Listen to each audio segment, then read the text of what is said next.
¿Por qué pasa lo que pasa? Os animo a que podáis sumaros, aún estamos empezando el estudio, pero que creo que va a ser de mucho provecho. Job es un libro impresionante, no solo por la literatura que contiene, sino por las enseñanzas que podemos extraer de él, y ha sido fuente de inspiración, de aliento a personas a lo largo de muchos años, ¿verdad? Así que vale la pena hacer un esfuerzo para estar acompañándonos y estudiar juntos el libro de Job.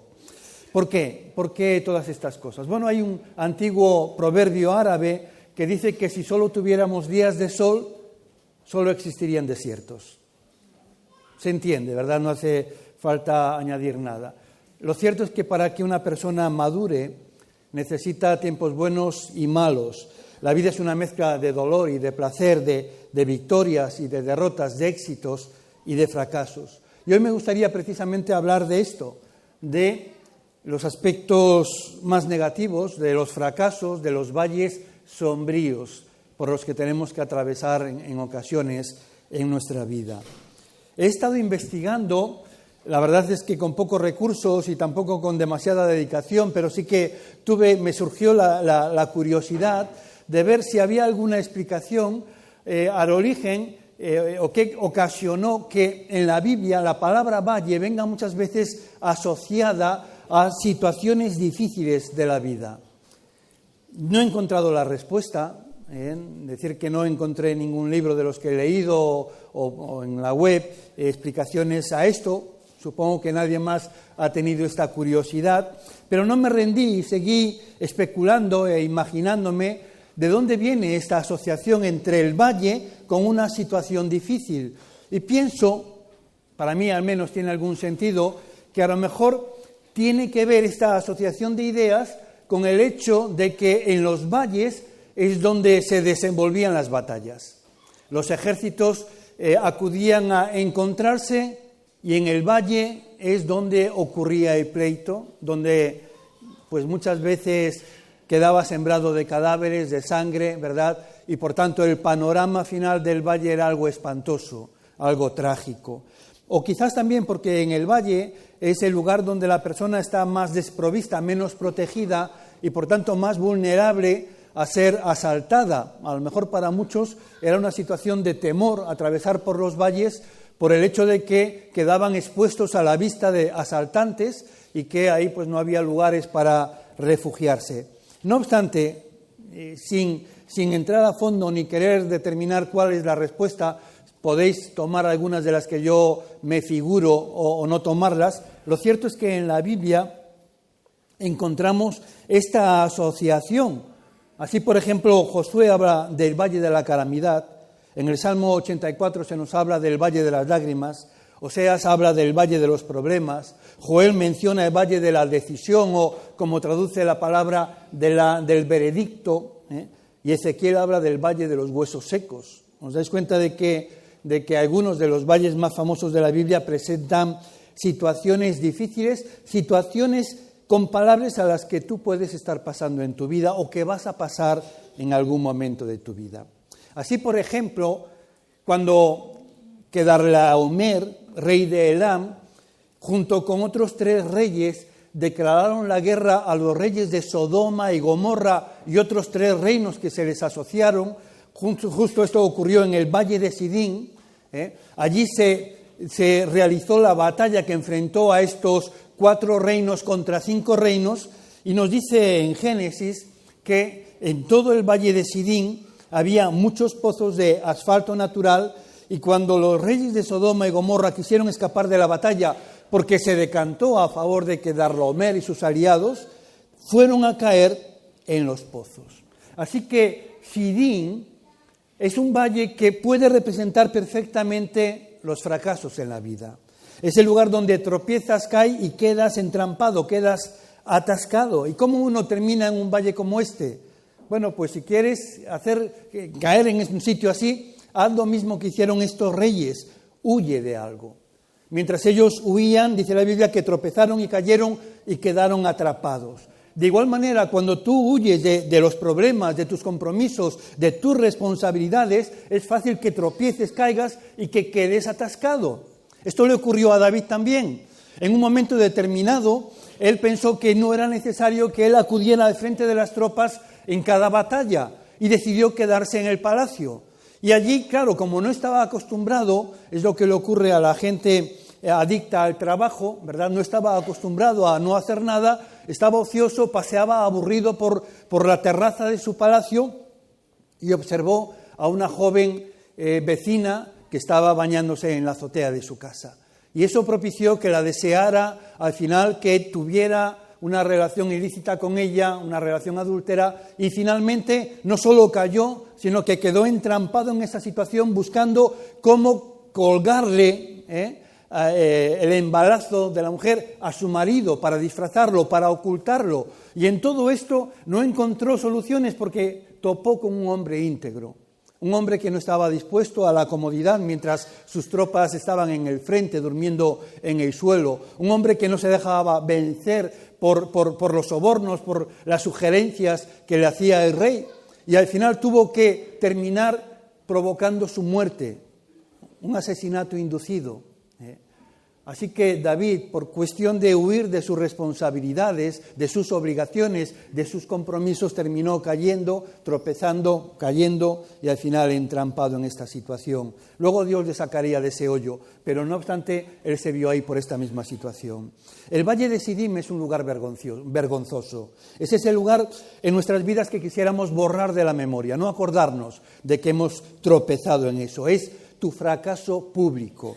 Fijaos, podéis imaginaros a estos reyes, a los dos reyes de Sodoma y Gomorra, intentando huir de la batalla, cuando se decatan de que han perdido la batalla, ante el riesgo que corre su propia vida, después de haber mandado a sus hombres a la muerte, ellos buscan salvarse y huyen, y en la huida caen en un pozo de brea y quedan allí pegados, sin poder salir de esa situación. Y entonces los soldados, sus propios soldados que huyen porque no hay cabeza que les dirija, nadie les dice qué hacer y les entra el pánico, cuando huyen se encuentran a estos dos reyes allí y se dan cuenta de que habían huido abandonando al ejército como unos cobardes. Una situación vergonzosa, ¿verdad?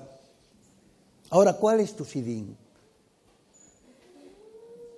Ese es uno de los valles que probablemente vas a atravesar en la vida.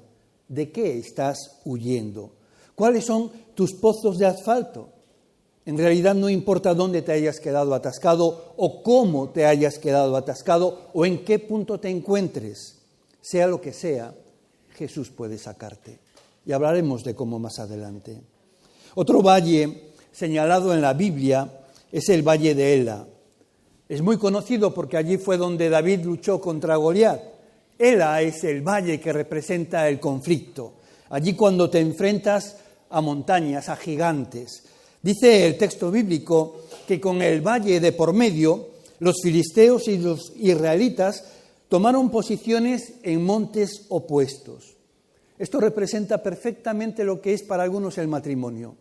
Tú estás en tu montículo elevado, ahí apoyándote en tus razones, en tu verdad, en tus argumentos, en lo que tú sientes, en cómo percibes la situación, y tu cónyuge del otro lado, en el lado opuesto, sobre su propio montículo de razones, de argumentos y de verdades propias, ¿verdad? Y en el medio, el valle del conflicto, un callejón sin salida, y allí un gigante gritándote, amenazándote: esto acaba mal, este matrimonio no aguanta, está roto, ya se acabó el amor, no se puede soportar más esta situación. Fijaos que dice la Biblia que al oír Saúl y todos los israelitas las palabras del filisteo, del gigante, perdieron el ánimo y se llenaron de miedo. Otra traducción dice que estaban tan asustados que no podían hacer nada. ¿Te resulta familiar esto? Cuando te dices a ti mismo que nunca vas a poder vencer tus problemas, que nada va a mejorar, que nada va a cambiar, que para qué intentar nada, si total da igual, si él o ella no van a cambiar, si todo es igual, si ya lo has intentado 1000 veces. ¿Por qué ocurre esto? ¿Por qué todos llegaron a la convicción de que Goliat no podía ser vencido? Pues porque escucharon la voz incorrecta. Le estaban escuchando a Goliat y le estaban creyendo a Goliat. Escucharon a su problema, a su gigante amenazándoles y le creyeron. Y como consecuencia estaban desanimados y llenos de temor y se decían, no hay nada que podamos hacer. Pero David no tuvo miedo. Fijaos que dice, no se preocupe por este filisteo, le dijo David a Saúl, yo iré a pelear contra él. David era un pastor, era un niño que era pastor, no era un militar, a los que se les presupone el valor, se les da, ¿verdad?, por presente, ¿eh? No tienen que demostrarlo, se supone que el que está en esa función tiene valor para enfrentar cualquier situación, pero los militares, el ejército, estaba paralizado por el miedo. Y es un niño que no tiene conocimiento de las armas, un niño que cuida ovejas, el que de repente sin valor ninguno dice, yo voy a pelear contra ese gigante, a mí no me va a poder. Y la razón es porque él había aprendido a confiar en el Señor.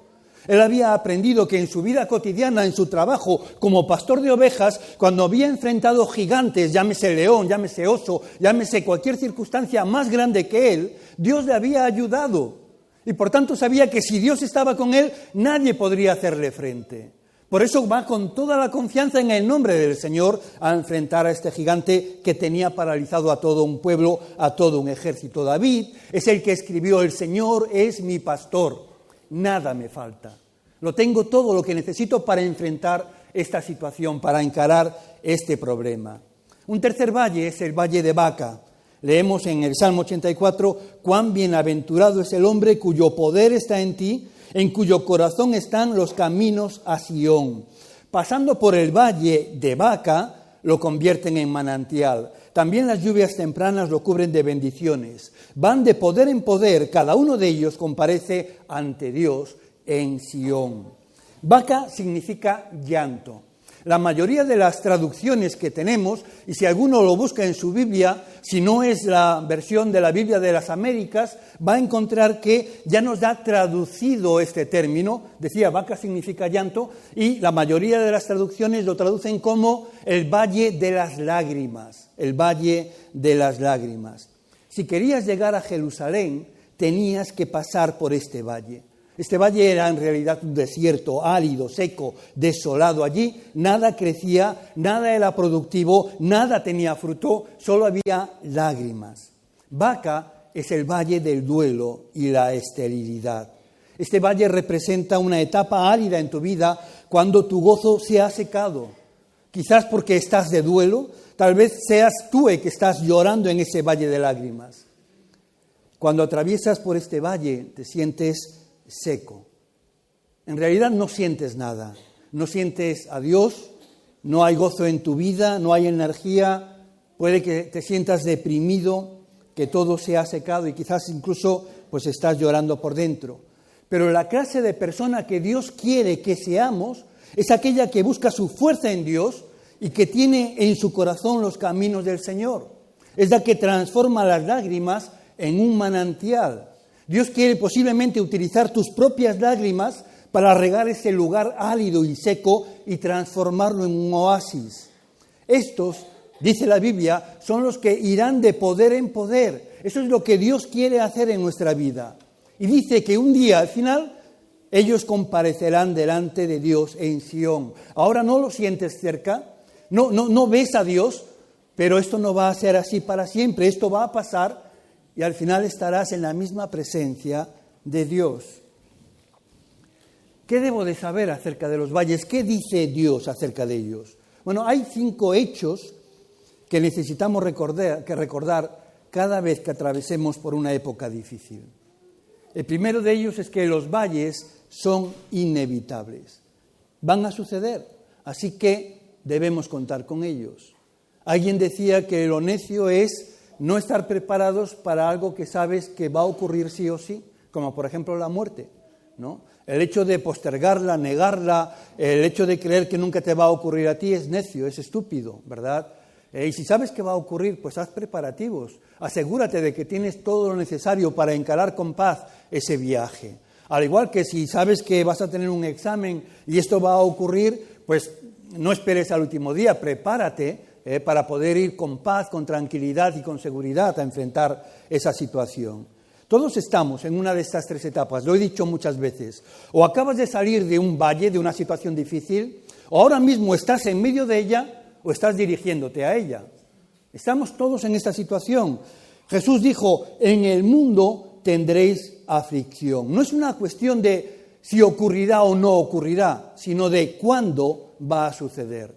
Tendrás dificultades, desilusiones, desalientos. Habrá momentos de sufrimiento, de pena, de enfermedad, tiempos de frustración, de fracaso, de fatiga. Y todo esto son parte normal de la vida o parte de una vida normal. Lo segundo es que los valles son imprevisibles. No podemos planificarlos. Vienen de repente y normalmente vienen en el peor momento.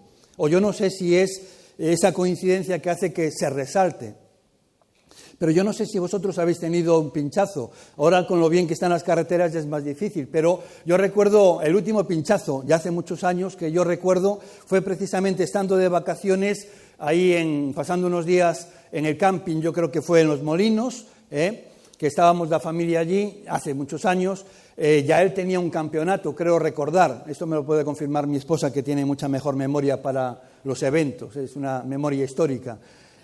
Y de repente, por alguna razón, nada extraña, se nos hizo tarde e íbamos con el tiempo justo y apresurados porque había que llegar a tiempo porque si no a la niña le reñían las entrenadoras. Y salimos corriendo e íbamos corriendo todo lo que podíamos en la carretera y en una curva pues había una zona con un bache mal asfaltado y entró la rueda y rompió justo ahí, cuando íbamos con más prisa. No podía ser a la vuelta, que luego da igual, si pasa una hora más, ¿no? Nadie te está esperando. Entonces, bueno, ahí vendría mucho más oportuno, pero las cosas no ocurren cuando tú quieres, ni cuando lo esperas, ni cuando son más oportunas. Ocurren de forma imprevisible y suele ocurrir justo cuando es menos oportuno, ¿verdad? Y en ese momento, pues uno debe de estar preparado. Sería maravilloso que pudiéramos planificar nuestros momentos difíciles de la vida, pero no podemos. Van a ocurrir y ocurrirán por sorpresa. Jesús hablaba acerca del ladrón, ¿verdad?, que viene en la noche. ¿Y qué noche? No sabemos, pero lo que hay que hacer es tomar medidas para que no entre en tu casa y no esperar a que ocurra, ¿verdad? Lo tercero es que los valles no hacen distinción. Nadie está libre del dolor o de la tristeza. Todos tenemos problemas, la gente buena y la gente mala. Tener problemas, pasar por momentos difíciles, por depresiones, no significa ser una mala persona como se creía en el tiempo de Job. La teología en el tiempo de Job decía que si tú eras bueno, Dios te bendecía y que si eras desobediente, Dios te iba a castigar. El libro va a desmontar esta falsa teología, ¿verdad? Pero, en todo caso, muchas veces nosotros pensamos de la misma manera y luego la realidad se impone y nos demuestra que no, que cuando llueve, sea bueno o sea malo, lo hace sobre justos e injustos. Y las cosas nos ocurren a todos sin hacer ninguna distinción. Que te ocurra algo malo no quiere decir que seas una mala persona o que Dios te esté castigando, significa sencillamente que eres una persona. Cuando nos ocurre algo malo, nuestra primera reacción es ¿por qué a mí? Bueno, tenemos que recordar que no estamos en el cielo, ¿verdad? Que las cosas aquí no son perfectas y que los desastres y las tragedias le pasan a todos. Una cuarta cosa que recordar acerca de las situaciones difíciles es que los valles son temporales, tienen fin, no duran para siempre, no son permanentes. Cuando uno está en medio del pozo piensa que no hay salida y que se va a quedar ahí para siempre, pero el valle es algo que atraviesas. Cuando estás en el valle uno piensa que no hay salida, pero no es verdad. Es como un túnel, tiene principio y fin. Lo que tienes que hacer es atravesar y sal a la luz. Los valles no llegan para quedarse en tu vida, tú pasas por ellos. Y una quinta cosa que debemos de recordar es que los valles tienen un propósito.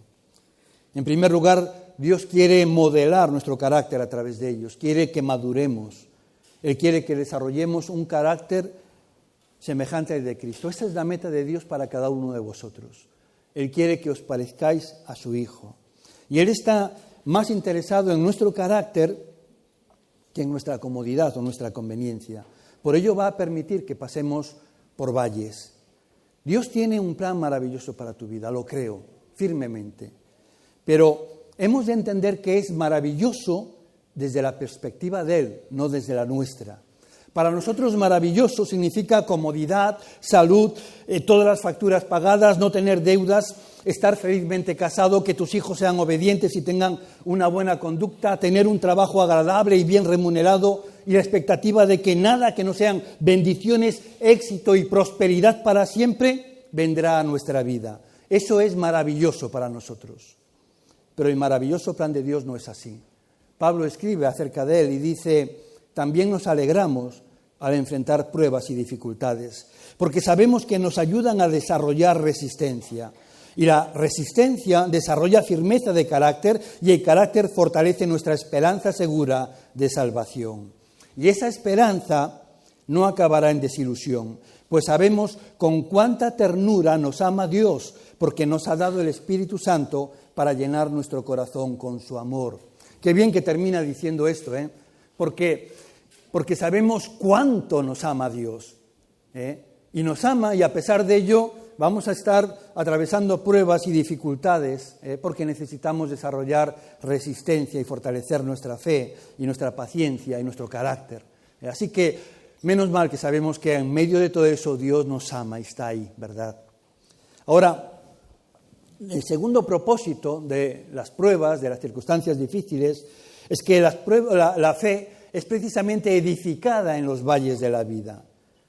¿Quiere decir esto que Dios provoca los accidentes o las tragedias? No los produce.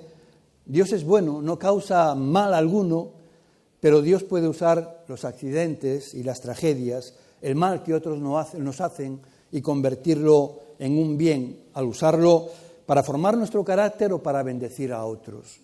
Así José se expresaba contra sus hermanos: vosotros pensasteis hacerme mal, no Dios, vosotros.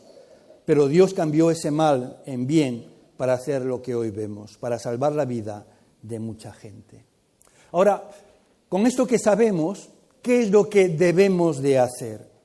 Pues os voy a compartir 3 pasos, 3 cosas que tenemos que hacer en estas situaciones difíciles por las que vamos a atravesar en nuestras vidas. Y espero que las recordéis cuando ocurran, o al menos tengáis alguna idea de ellas. La primera es: rehúsa desanimarte.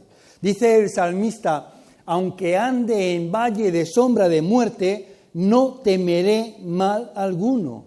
Eso es lo que David dice como un creyente que pone su fe en Dios. Dice, escuchad, no temeré mal alguno. Y si entendéis, esto implica tomar una decisión. Está diciendo: no tendré miedo. Yo decido que ante la circunstancia que amenaza, ante el gigante que me grita, yo no voy a tener miedo. Y si tú hoy estás desanimado, es porque tú escogiste estar desanimado. El desánimo siempre es una elección. Escoges pensar en pensamientos que te desaniman, escoges ver las cosas negativas, escoges no mirar a Cristo y las cosas positivas, pero también puedes escoger cambiar tu mirada. Y eso es lo que Dios quiere que hagas: escoger. ¿Y cómo escojo no desanimarme? Pues centrándote en el poder de Dios y no en tu problema. Así es como se hace. Y encontramos 2 personas que atraviesan por circunstancias muy parecidas, similares, accidentes de tráfico, accidentes familiares o cualquier circunstancia, y nos damos cuenta cómo algunas personas sobresalen por su entereza, por su integridad, por su firmeza, por su fe en Dios, y cómo saben integrar eso, aceptarlo y a partir de ahí incluso ser de bendición para otros, transmitiendo consuelo. Habéis visto a Juan José al lado de los padres de Julen, ¿verdad? Sabéis su historia. Él perdió una hija que fue asesinada y él ha podido dar testimonio ante la sociedad acerca de su fe en Dios y hoy está utilizando su dolor, su experiencia para ser de consuelo a otros que están pasando por esa misma situación. Pero otros que han vivido la misma experiencia de perder una hija, resulta que están hundidos en la depresión, el matrimonio se ha roto, se están culpabilizando y están ahí en lo hondo del pozo. La circunstancia no es distinta, es la misma, no ha cambiado, pero unos se elevan por encima de los problemas y otros son enterrados por ellos. ¿Y cuál es la diferencia? Las elecciones que cada uno de ellos hacen. No debes de enfocarte en tus circunstancias, sino en Cristo. No en lo grande que es tu problema, sino en lo grande que es Dios. Y este es el segundo paso. Recuerda que Dios está contigo. La razón por la que David elige no desanimarse ni tener miedo es como dice, porque tú estarás conmigo. No temeré, porque yo confío que tú estarás conmigo. Dios no solo nos promete su poder en el valle, también promete su presencia. Nunca tendrás que pasar por un valle, por una circunstancia difícil en la vida solo. Dios ha dicho, Jesús dijo, yo estaré contigo todos los días hasta el fin. No hay un solo día que quede excluido de tu vida de que Jesús se haya comprometido a acompañarte y estar contigo. Fijaos que además la sombra es precisamente la evidencia de la luz. Donde no hay luz, no hay sombras. Así que recuerda, Dios está contigo. Dice en Isaías que esa presencia de Dios con nosotros hace que cuando pases por las aguas, yo estaré contigo. Y cuando pases por los ríos, no te inundarán. Cuando andes por el fuego, no te quemarás, ni la brasa, ni la llama te abrasará. Dios no está en el cielo mirando hacia abajo y diciendo, espero que lo logres. Él está contigo en el valle, caminando contigo, tomándote de la mano, llevándote en sus brazos y te dice, yo te guiaré a través de esto. ¿Habéis notado cómo en el Salmo, no lo hemos mencionado todo, pero sabéis que estamos meditando en el Salmo 23, llevamos varios domingos viendo cada parte de este Salmo, cada versículo, y no sé si habéis notado que de repente ha habido un cambio. Seguramente en algún momento, en alguna predicación que ya habéis escuchado, alguien lo ha resaltado, pero os dais cuenta que empieza el Salmo diciendo, el Señor es mi pastor, nada me faltará. En lugares de delicados pastos me pastoreará, junto a aguas de reposo me confortará. Muy bien, ¿dais cuenta de que durante todo este tiempo, los primeros 3 versículos, está hablando de Dios en tercera persona? Él es mi pastor, de una forma omitida, luego añade Él en lugares delicados, junto a aguas de reposo, Él me pastoreará, Él confortará mi alma, Él me guiará por sendas de justicia, pero de repente, ahora en este verso 4, Él cambia y el pronombre deja de ser de tercera persona para ser un pronombre de segunda persona. Ya no dice cosas acerca de Dios, sino que ahora de repente le está hablando a Dios. ¿Lo entendéis, no? Y entonces le dice, no temo porque tú estarás conmigo. Tu vara, no la vara de Dios, no su vara, no, tu vara, le está hablando a Dios, y tu callado me infundirán aliento. Ya no habla acerca de Dios, sino con Dios. Y es que son los valles de la vida los que nos ponen cara a cara con Dios. Cuando atravieso por una circunstancia difícil, lo último que quieres es un sermón. Por eso yo los predico ahora para que luego estén en vuestro interior y surja y el Espíritu Santo los traiga a vuestra mente y puedan ser de aliento. Porque en ese momento lo último que queréis escuchar es un sermón. Lo que queréis escuchar es la voz de Dios. Lo que queréis escuchar es qué tiene que decir Dios. Y el libro de Job lo ejemplifica perfectamente, ¿verdad? Ahí la religión se transforma en relación. Cualquier creyente maduro os va a decir que en los momentos en los que ha estado más cerca de Dios ha sido en aquellos encuentros que ocurren solo en el valle, cuando estás agotado, vacío, perplejo, desesperado, y entonces ahí encuentras que hablas con Dios cara a cara y Él es muy real y te dice, yo estoy contigo, no estás pasando esto solo.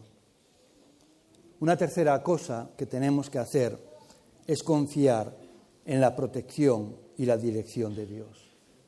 Dice el salmista, tu vara y tu cayado me infundirán aliento. David recuerda que la vara y el cayado de Dios lo confortarán. La vara y el cayado, conocéis, son 2 herramientas muy propias de los pastores. La vara es un palo corto que podían utilizar pues como una espada o como un misil, lanzarlo contra cualquier cosa que pudiera amenazar a las ovejas, y el cayado es un palo largo terminado en una especie de horquilla de forma redonda que le servía pues para enganchar a la oveja, para rescatarla de un aprisco, para levantar a la caída, para auxiliarse de ello. Y en ese sentido, cuando pasas por el valle, Dios está diciendo, cuando estás en esa situación difícil, yo te defiendo y te protejo. Mirad, cuando estamos en un lugar sombrío, como decíamos al principio, en un valle oscuro, lo que asustan son las sombras. Porque en la penumbra solo vemos sombras. David decía, fijaos, cuando ande en valle de sombra de muerte, no dice en valle de muerte, es un valle de sombras de muerte, ¿verdad? Y algún día puede aparecer una sombra en tu vida y cuando eso ocurre, recuerda 3 cosas importantes sobre las sombras. Lo primero es que las sombras no pueden hacerte daño. Esta es una realidad. Las sombras no pueden hacerte daño. Existe una diferencia importante entre la sombra de un camión y el camión, ¿verdad? La sombra puede pasar por encima de ti y no te va a ocurrir nada. Asustan, pero no lastiman, solo son sombras. Lo segundo es que las sombras siempre son más grandes que la realidad. El temor que nos ocasiona en sí algo es mucho mayor que el problema en sí. ¿Cuántas veces estás postergando el hablar con tu jefe, el hablar con tu cónyuge, el hablar con tus hijos, el hablar con alguien por el miedo que te origina su reacción? Es que como le diga esto a mi jefe, que me tiene unas horas que no me ha pagado, o que no estoy dispuesto a venir a trabajar los sábados o los domingos, o cualquier otra situación, bueno, a ver cómo reacciona, a lo mejor me despide. Bueno, si has vivido la experiencia, estoy convencido de que en la inmensa mayoría de las ocasiones, una vez que has hablado con aquello que te daba tanto temor, al final la sensación es, bueno, no era para tanto, ¿verdad? No era para tanto. Y esta es la realidad. La sombra, el miedo siempre es mucho mayor que la realidad del problema. Y lo tercero es que no existe ninguna sombra si no hay una luz en algún lado. Y esto ya lo hemos mencionado. Al pasar por un valle sombrío, ¿verdad? Piensas que el sol ha dejado de brillar, que Dios está muy lejos, que te encuentras solo. No puedes ver y piensas que la oscuridad es absoluta, pero siempre que hay una sombra, quiere decir que en algún lado hay luz. Así que cuando sientas miedo, no mires la sombra, mira al lado contrario. La forma de enfrentar las sombras, cualesquiera que sean, el miedo a morir solo, o a la depresión, o a la desesperanza, o a la pérdida del trabajo, cualquiera que sea tu miedo, debes de darle la espalda a la sombra y mirar a la luz. Eso es lo que tienes que hacer. En mi caso la luz está allí. Pero, efectivamente, dale la espalda, no te quedes ahí enfocado, metido en el fondo de la oscuridad de tu sombra. Jesús dijo, yo soy la luz del mundo. El que me sigue no andará en tinieblas. Deja de enfocarte en eso que te da miedo y empieza a buscar la luz. Las sombras, recuerda, no pueden lastimarte. Los cristianos, decíamos también que pasan por valles como todas las demás personas. Los cristianos tienen desilusiones, enferman, sufren tragedias, pierden seres queridos, tienen problemas económicos, familiares, etcétera, etcétera, etcétera. Pero hay una diferencia, una gran diferencia, y es la presencia de Dios en sus vidas.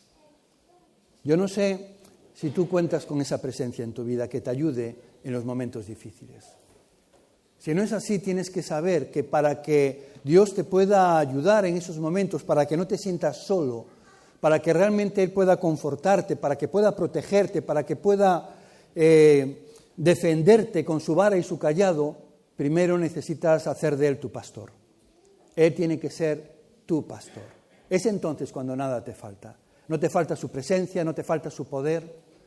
Y me gustaría tanto que entendierais esto, que pudiéramos de verdad darnos cuenta de lo que estábamos diciendo, que cuando me encuentro en una situación difícil, dice la Biblia, es una promesa que Dios nos hace, que Él es fiel y no dejará que seamos tentados más de lo que podemos soportar, sino que juntamente con la tentación nos dará la salida para que podamos resistir. Fiel es Dios. Él pone límites al mal. Nos van a ocurrir cosas difíciles, pero van a estar limitadas. Van a estar limitadas a nuestra capacidad de resistencia. Y no solo en ese sentido, sino que siempre Dios nos va a dar una salida para que podamos resistir cualquier situación. Y de verdad, me encantaría que pudiéramos creernos esto. Que esto no fueran palabras que nos aprendemos de memoria, que no fueran palabras que me escucháis y que concordáis y decís, es verdad, yo también pienso igual. Que fuera algo que pudiera bajar a nuestro corazón y germinar ahí y crecer una planta poderosa que pudiera dar el fruto de la fe que necesitamos en las situaciones difíciles de nuestras vidas.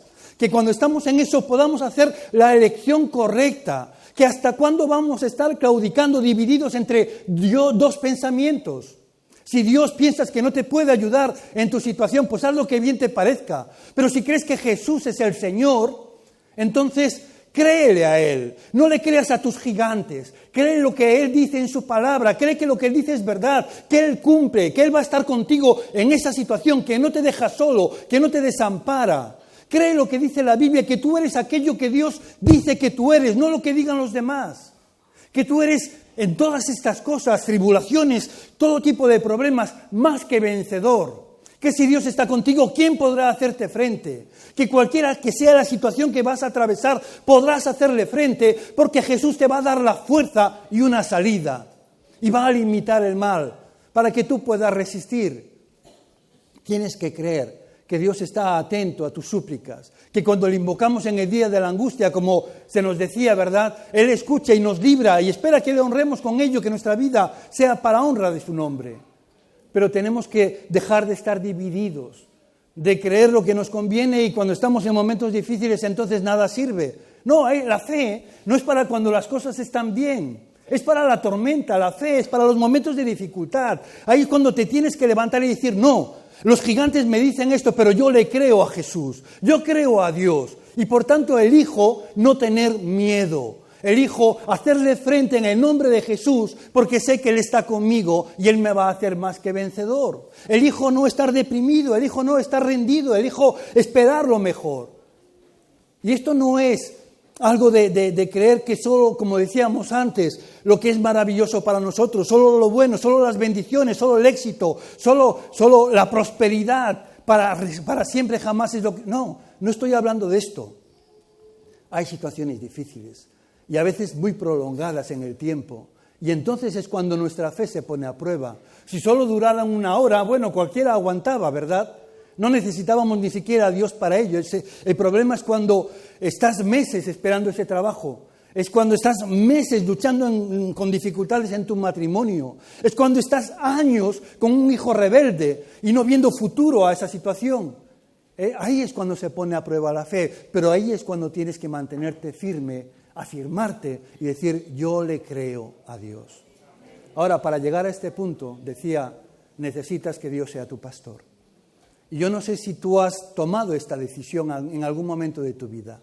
Si has abierto tu corazón para reconocer que tú como Dios no funcionas. Que tú tomando tus propias decisiones y decidiendo lo que está bien y lo que está mal para ti, te conduces a la bancarrota y al fracaso. Que te estrellas de forma estrepitosa con tus fracasos. Y reconocer en tu bancarrota, yo soy pobre, yo no sé, yo no tengo el conocimiento ni la sabiduría para al final saber lo que va a ser bueno para mí.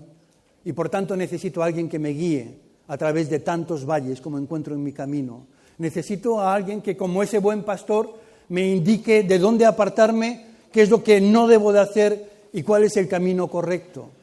Y para ello implica someterme a la autoridad de ese pastor, el dejar que él coja el control, el volante de mi vida y a partir de ahí yo solo sea un pasajero, alguien que obedece, alguien que acompaña, que sigue tras las pisadas del pastor.